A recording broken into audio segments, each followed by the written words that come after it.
Hello. Hello. I work for FEANTSA, which is a European federation of organizations working on homelessness and housing exclusion. I think it's thanks to Sarah that I'm on the program today, and Fondation Abbé Pierre is one of our very important members in France. Today, we're a coalition of NGOs, public authorities, foundations, research institutes, and other kinds of actors working together to tackle homelessness and housing exclusion in Europe. We have a few more than 130 members. Our geographical scope is EFTA plus the UK.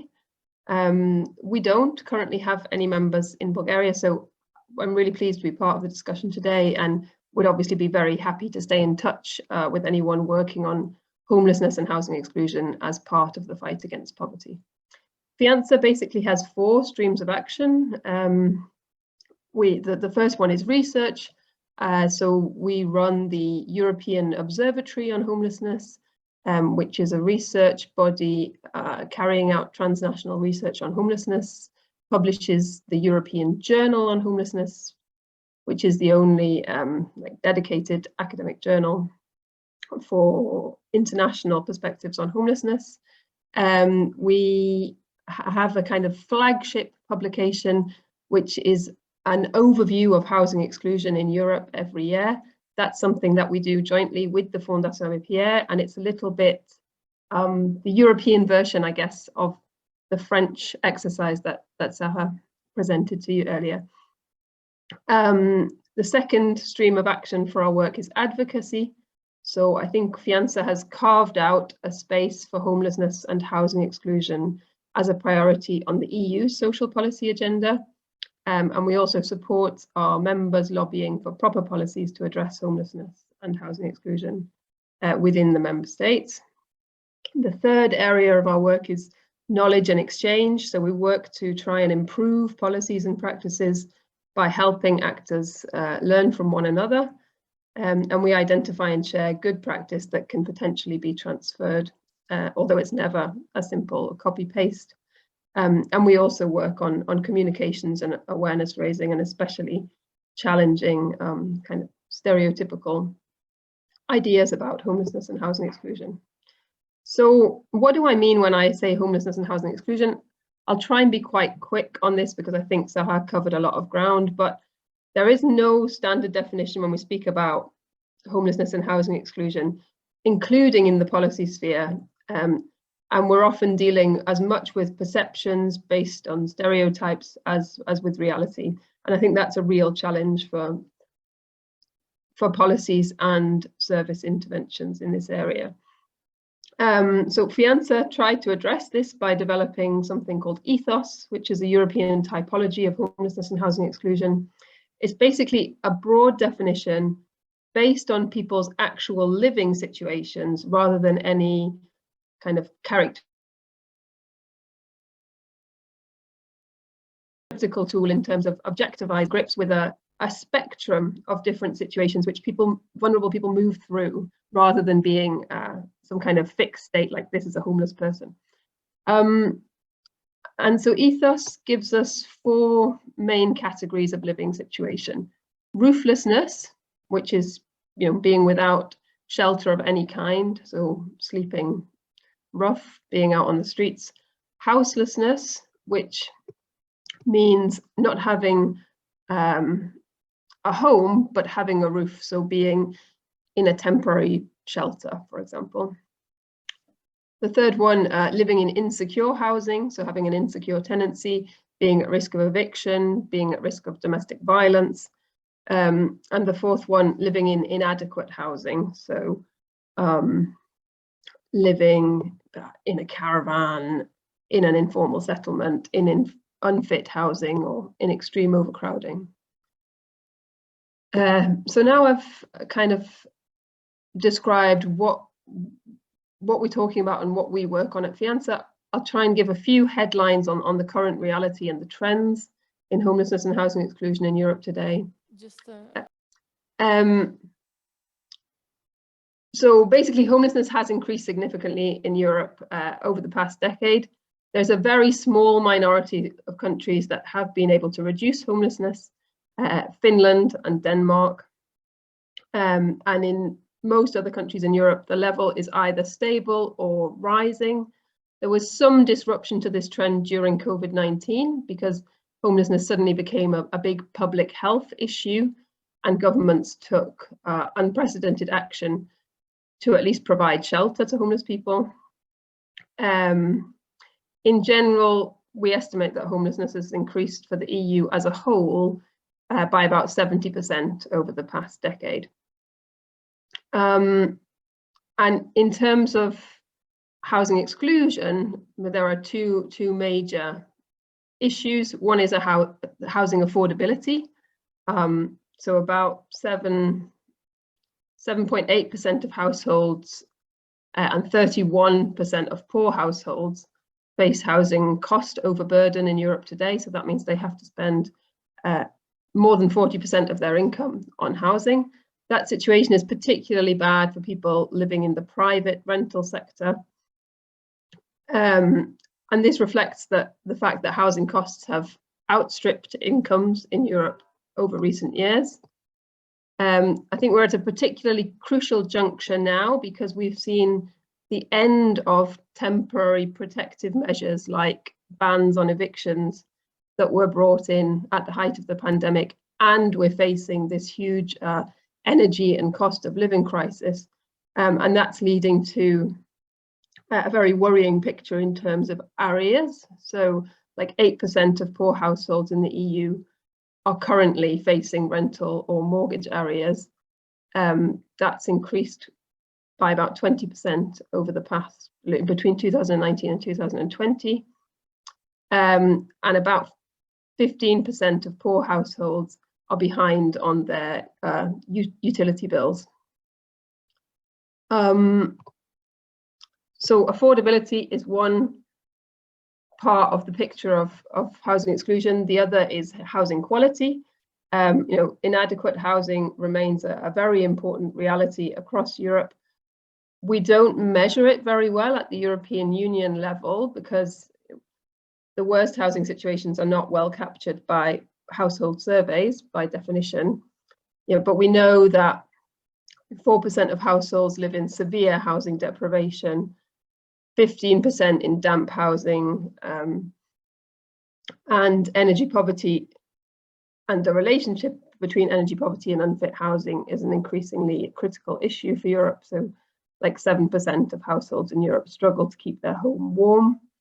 And this transition that we're currently facing to a low carbon society is on the one hand an opportunity to address that, but on the other hand, there are huge social risks involved in terms of a widening divide between housing haves and housing have-nots, so people who can afford energy efficient housing and people who can't.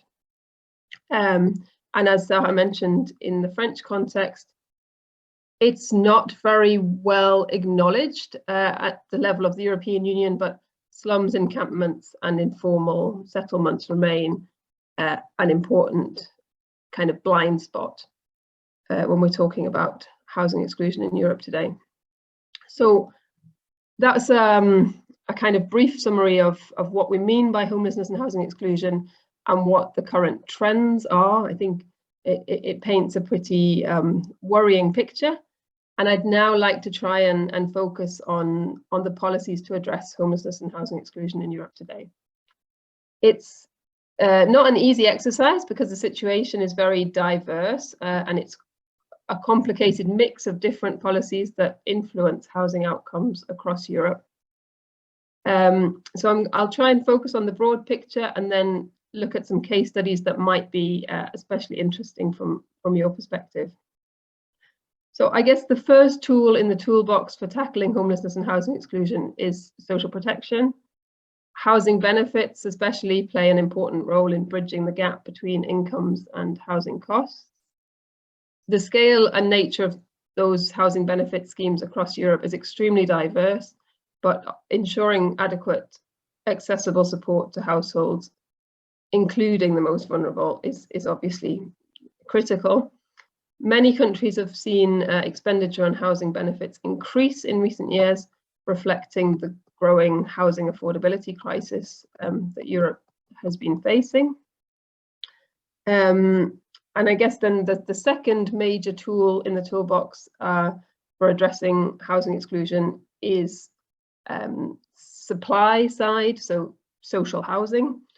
We heard from Sarah about France, which is one of the countries with a large social housing stock in the European Union, but there's a huge diversity, first of all, in exactly what we mean by social housing, and secondly, in the scale and the nature of provision.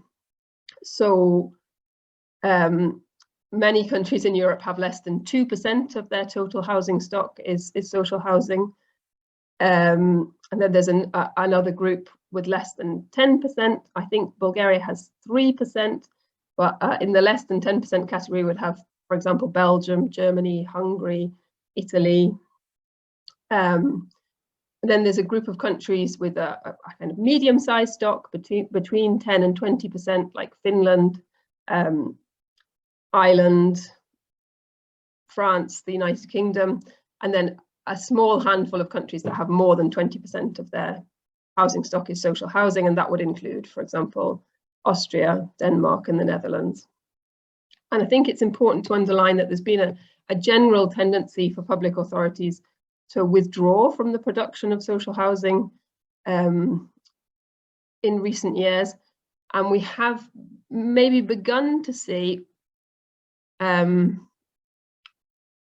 a turning point on that, in that since 2017 there has been a gradual increase in investment in construction of social housing in the European Union, although it's still a long way from peak levels. And as I said earlier, the situation is so different in different member states that it's definitely not a universal trend. I think probably the third big tool in the toolbox for addressing homelessness and housing exclusion is the regulation of housing markets, which is critical to balance the fact that housing is on the one hand a good that people invest in, and on the other hand a social right. And again, the situation is very varied across member states. I can't really go into the detail of how the housing market is regulated in different countries now, but I think it's important to say that intervening actively in housing markets is very much on the political agenda at the moment, perhaps in more radical ways than it has been for many years. I think, like, faced with COVID and then the cost of living crisis, we have seen in lots of countries introduce bans on evictions, introduce better protections for tenants, and also introduce controls on the price of rents. So I think so far I've spoken mostly about the big picture of housing policy, so benefits and housing benefits, social housing, and regulation of the housing markets. And I think it is really important to look at that, especially at a conference focused on anti-poverty advocacy and where housing fits in with that. But I'd also like to zoom in a little bit more on some specific policies or measures that can successfully address homelessness and housing exclusion. I think it's important to show that it is possible to improve the living situations of homeless and poorly housed people, even in a relatively unfavourable housing and welfare policy context. I think if we have to build the perfect system from scratch before we can make progress on homelessness, then that's not a very hopeful message. So the first thing I would say is that I am convinced that public authorities need specific homelessness policies. Even countries that have highly developed welfare and housing regimes still have homelessness, and it's only when you develop a specific strategy to tackle homelessness that you make significant progress, and that's definitely the case of the countries that are managing to bring homelessness down in Europe today. we're in a situation at the moment where the European Union has made homelessness a priority, and all member states have agreed to the joint goal of tackling homelessness and trying to end homelessness by 2030. I think it's really obvious that you're never going to get there if you don't have a homelessness strategy. About half member states currently have one. There are a number of new ones in development, including in countries like Slovakia that have never had a homelessness strategy before. We could say lots of things about what makes a good strategy, but I would highlight especially the importance of political will and resources, and also an integrated approach that recognises the full scope of homelessness and housing exclusion. I think the absolutely critical thing to get right is that the goal of public policy on homelessness should be progressively reducing it and ultimately ending it, rather than just managing it as some kind of fatality and some kind of perpetual emergency, because that's what the bulk of homelessness policy in Europe focuses on today, is emergency shelter and emergency interventions. And it doesn't really resolve people's situations. It doesn't secure the right to housing for them, and it doesn't produce particularly good outcomes. So homelessness is a structural problem, and it needs structural solutions, and it needs specific policies. And then I'd like to maybe focus on a couple of case studies that I think show how we can do better on homelessness specifically. So the first thing I'd like to talk about is a model called Housing First. Housing First is basically a combination of rapid access to housing with support to the person to help them to stay in that housing, and to address to work towards their full inclusion in society. And Housing First is quite a radical idea in the area of homeless services, because most homeless services are built on the idea that if somebody's homeless, then they have to gradually be helped to address all their problems and stay in shelter, access some support services, and one day when they're doing much better, they might eventually move into a home of their own. And Housing First was initially developed in the United States, and it was a kind of radical inversion of that idea, saying, well, actually, if you're homeless, what you need is a home, and then you can sort the rest out once you have that in place. And housing is a human right, and that's the first thing we should be dealing with, rather than it being a kind of reward for engagement in all kinds of programs. And I think Housing First is now taking off in Europe. Most member states are developing Housing First programs at some level, although they're often, as Sarah said earlier, quite sort of experimental, small programs, pilots. And it's only a handful of countries that have really adopted Housing First as a mainstay of policy to address homelessness. But I think one place where Housing First has been done in a really interesting way is the Czech Republic, because they've used in it the European structural funds as a way to introduce Housing First and to begin bringing it to scale. And they've also adapted it in an interesting way to the specificities of the Czech context. So Housing First, most Housing First programs address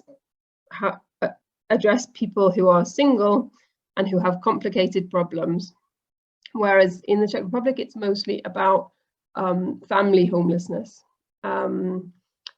And basically in 2016, the city of Brno launched a Housing First pilot project using a small amount of money from the European Social Fund. And the idea was to test this intervention of Housing First for homeless families, many of whom were Roma families. So it was really a partnership between the city of Brno, which provided the flats, an NGO called NGO IQ Roma Service, which provided support to the tenants, and the University of Ostrava, which did a kind of evaluation of the program. And the results were really impressive in that 96% of the families managed to stay in their housing. There were big improvements in terms of educational attainment for the children, keeping families together rather than having children go into foster care or institutional care. And I guess the evidence base was quite robust, because they did it really as a randomized control trial with a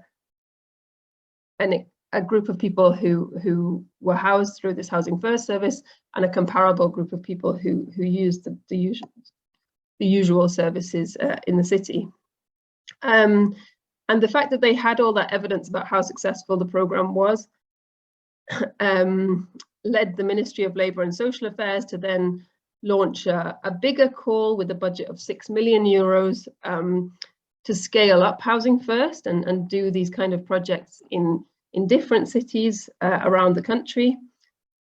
And now in the 2021 to 2027 funding period of the European Union, they have dedicated 35 million euros to further scaling up Housing First.